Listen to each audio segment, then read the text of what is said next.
All right, Shabbat Shalom, everyone. Welcome to the congregation of Yahweh. It is August 18th. All right. So we got something a little different here. I'm going to zoom in on this in just a minute. Today I'm going to be talking a little bit of history, okay? This is kind of a setup a little bit for some of the other things I want to do in the future. And since I only got about 20 minutes, okay, I figure this would be a good time to set up a little bit for some future things. So what I've done here, everybody remember Steve Buren? Mm-hmm. All right. He has a website called Theory Ben.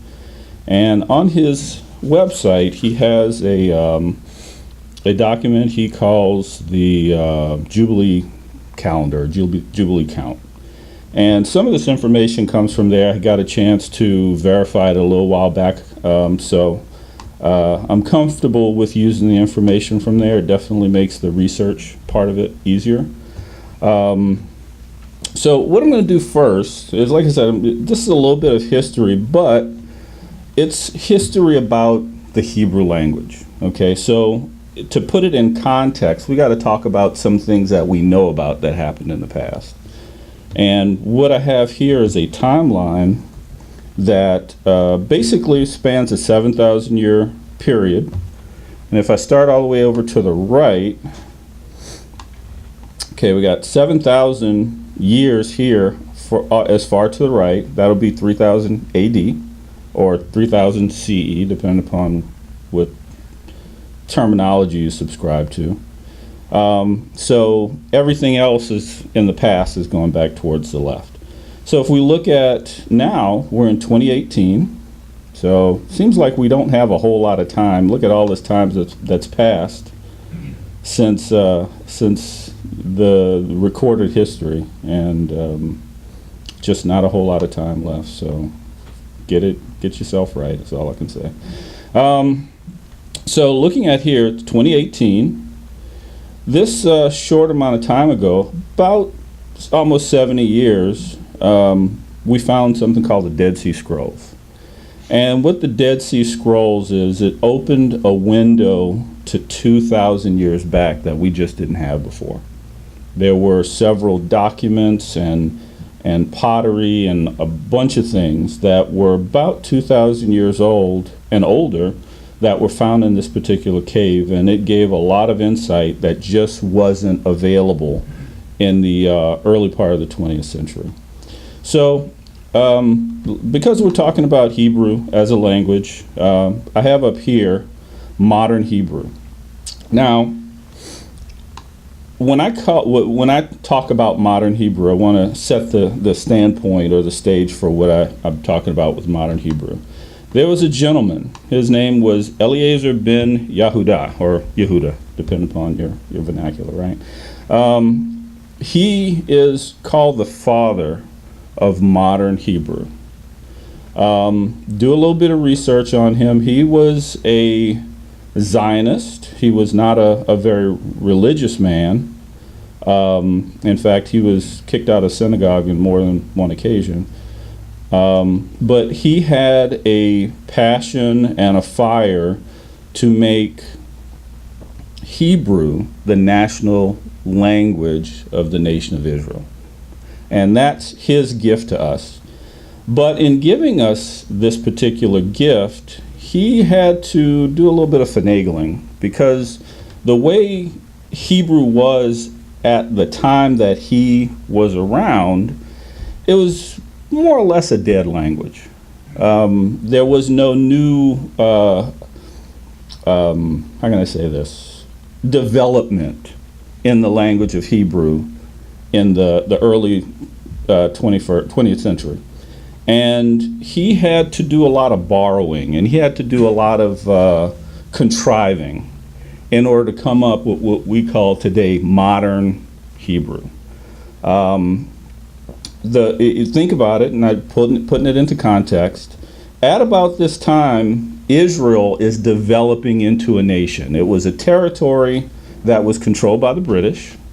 Many have heard of the Balfour Declaration, where they declared that the Jewish people would have a homeland. Eventually, the Jewish people did go into that land. We have Israel becoming a nation, and then we have the 7-year war, and then we get to today. So we have modern day nation of Israel. But, like I said, in order to develop the Hebrew language, he had to do a little borrowing from Aramaic. He had to do a little bit of borrowing from Yiddish, which is basically a form of German. And there are some things that were done, and we'll talk about that a little bit later, but I just wanted to bring this particular part in. Now, before what I call modern Hebrew is something that I called, and I need to change this. This is going to be late Hebrew.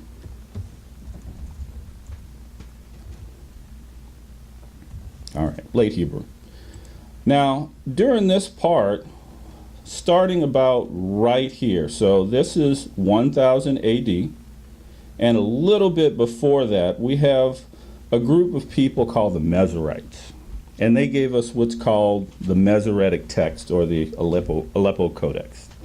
What they did is they took the Hebrew as they found it, which was actually written in Aramaic square script, and they added vowel points to make it easier for them to pronounce the words in Hebrew.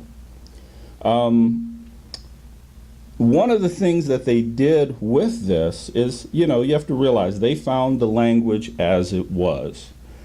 This is, I don't know, some 4,000 years after the Hebrew language had been developed. So there had been some changes along the way, and they basically found a way to make the vowel points work so that they could pronounce it the way that they needed to for their time.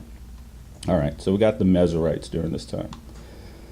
Previous to that, we have something called Middle Hebrew. And this part here, let me see if I can just get a box, is the time of Middle Hebrew. Now, why is it called Middle Hebrew?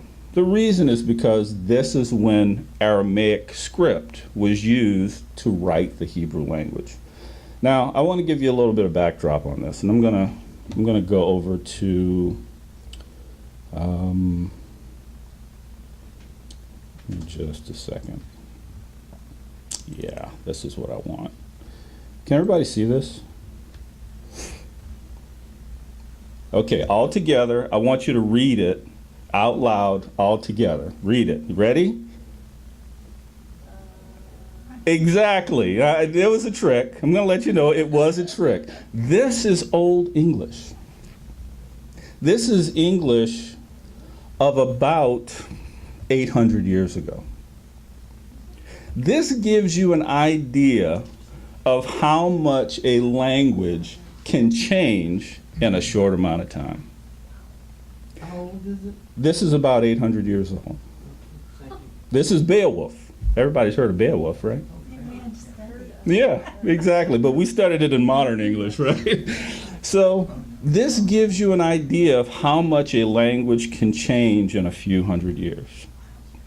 Now, English has a close cousin. It's called German.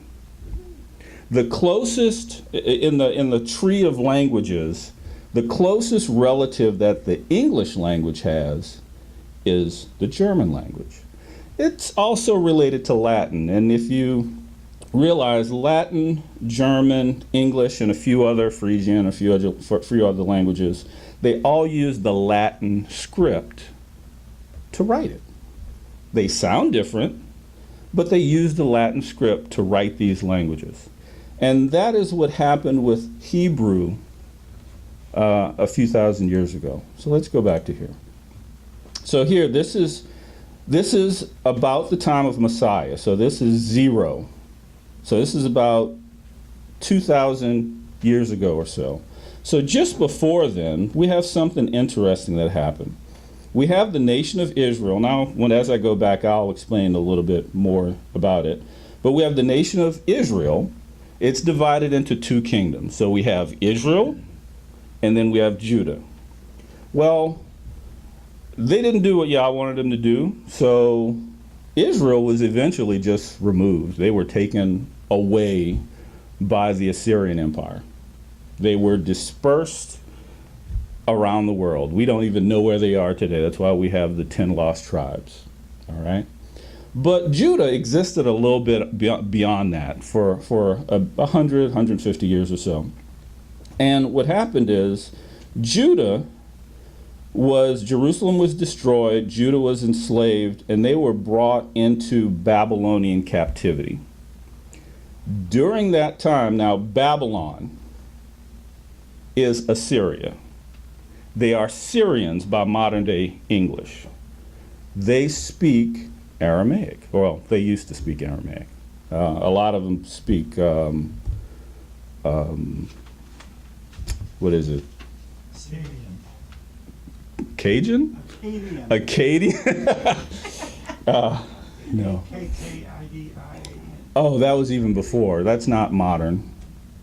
So in any case, so the Hebrews that were left, the Jews, the descendants of Judah. So basically at the breaking up of the kingdom, you had Judah, Benjamin, and part of Levi became the kingdom of Judah, Yahudah. That particular group of people were enslaved by the Assyrians. The Assyrians, their language is Aramaic. It was during this period of time, let's see if I can get a good square. This period of time here that Hebrew started to be written in the Aramaic script. At this time, there were no vowel points. Okay, so we have, let me go here.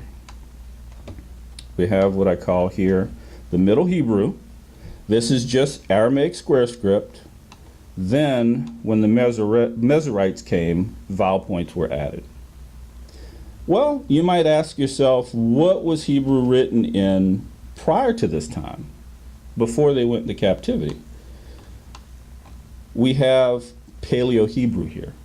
Paleo-Hebrew is also known as the Phoenician script. This form of Hebrew started to be used at about the time of the early part of the kingdom when it was still all one nation. So if we go back just a little bit farther, I have here David. This starting from 0, okay? So this was 2859, starting from 0. So that was about, let's see, this is 6,000, so that's 1,000, 2,000, 3,000, 4,000, about 4,500 years ago. We have King David, excuse me, yeah, well, 4,250 years ago, about. We have King David, Saul before that, a united kingdom. Solomon comes in, and then the kingdom is broken. It was during this time, from here to here. You need to correct your 80 there. That should be 1000 BC. That's what's throwing me. Oh, sorry. Too much copying. You're right. Thank you. You're welcome. That's what I was looking at. BC. Thank you. All right. I appreciate that. All right. So,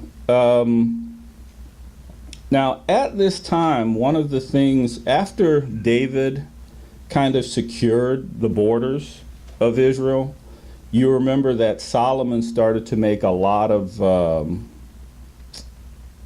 treaties with the nations around him. It brought peace, but it also brought in new ideas, new languages, false gods, you know, the run-of-the-mill stuff that comes in.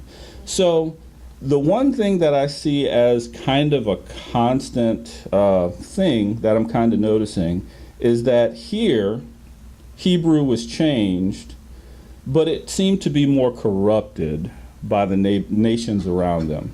Same thing happened when they went into captivity here. There was a corruption that was brought into the Hebrew language, and the easiest way to see the corruption was by the change of the script. Previous to that, we have something that's called Ancient Hebrew. Ancient Hebrew was pictographic. It kind of looks like Egyptian hieroglyphs, only not so elaborate. And I'm going to go into that, and I'm going to go into that right now.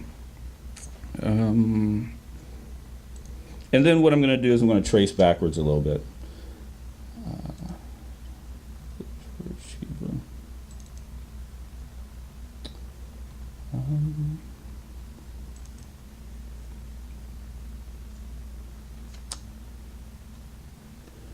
Let's go right here. See if I can get this picture to come up. All right, we're going to have to zoom this in, obviously.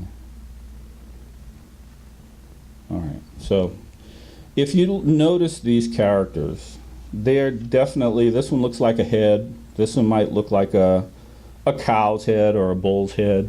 This one kind of looks like a stick, maybe a little bit. This one, you know, that could be misconstrued in a lot of ways, you know. So this one is kind of like another stick. Well, these pictographs in Hebrew have two things that go about them. One is that each of them has a name. And the name also tells you what it sounds like. For example, this one is the shape of a head, and it's called the resh. So in modern Hebrew, this looks completely different, but it means the same thing. The word resh in Hebrew means head. You know, it could be the top of a mountain, or it can be a person's head. This is called the aleph. It is a bull or a cow, or, you know, some type of animal with horns. It denotes strength, but the word aleph and the name of this character are the exact same thing. They derive from. This is a lamed. This is a shepherd's staff. Okay. This is a yod. It is supposed to look like a hand. I guess it's kind of like that, like stick figure hand with the thumb coming up. This is a shin. This is supposed to look like teeth. As the Hebrew letters develop, these letters also develop more. So let's go here. So timeline-wise, let's see if I can zoom this in. Where's my plus?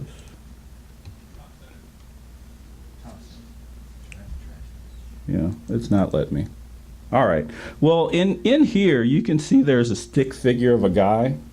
This is very difficult to see, but this is pictographic Hebrew. This was found in Wadi El Hol. It's about 20th century BC, so it's about 4,000 years old. This is written in early Semitic in the pictographic Hebrew style. Now, the good thing about this is I can just go right? It's going to let me? Yeah, there we go. This is a rock inscription. This was found at Serabit El Kadim. It's about 15th century BC. So that's about 3,500 years ago. Okay, this is how that script developed. Let me see, let me go to the next one. I tried.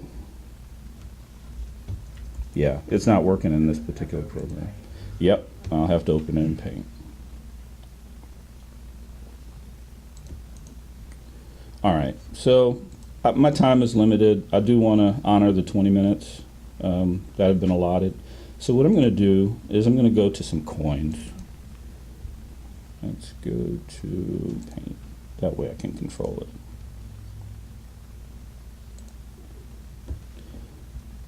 All right, this is one of the earliest known coins to have been found. If you look, there's some printed characters. These characters would be considered Middle Hebrew characters. This would be Phoenician alphabet. All right. Now, I'm going to go to, let's just open this. All right, so this is Phoenician script. This is a 5 shekel piece. If you wanted to get it, you can get it for the lowly price of $200,000. I mean, you know, just pocket change, right? I mean, it's just change. This was found and to have been minted during the Jewish war at about 70 AD. So at the time of the temple being destroyed, and maybe a little bit before, this is the type of coin that was minted in Jerusalem. And you can see that looks like a shepherd's staff, and then we have some other kind of stick writing.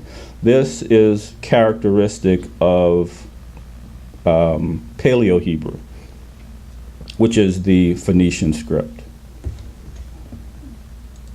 All right, let's go back here. So we have a pictographic version. This was, in my opinion, this is my opinion, this is what you would call true Hebrew. This is the Hebrew that you would find that Moses would have written, that most of the judges would have understood. And the pronunciation back then, we have to realize this was thousands of years ago, is a bit different from what we call modern Hebrew. For example, and I'm gonna pick at a little something right now, so just be prepared. We are familiar with a term called capital G-O-D, right? In Hebrew, that word would be Gimel Dalet. Okay, Gimel has a G sound, Dalet has a D sound. Because of how Hebrew works, after the Gimel, you give it. It was understood and known that the Aleph sound was between those two consonants. So you would get a pronunciation of what we call Gad today would actually have been pronounced God, because it would have been ah. It wouldn't have been ah, like we have in modern English. So in many cases, we have sounds, which are phonemes, that are put together in one language that have a sounding that's similar or even the same as another language, and they have no relation to one another. English was not even a consideration 2000 BC. There were no English people, there was no England, okay? So at the time, however English is pronounced was not even relevant. I mean, you know, several thousand years before the English language. So we have a term such as God that is used in English to mean one thing that is actually the name of one of the Hebrew tribes. And I'll end it there. Yahweh bless. Did I keep it to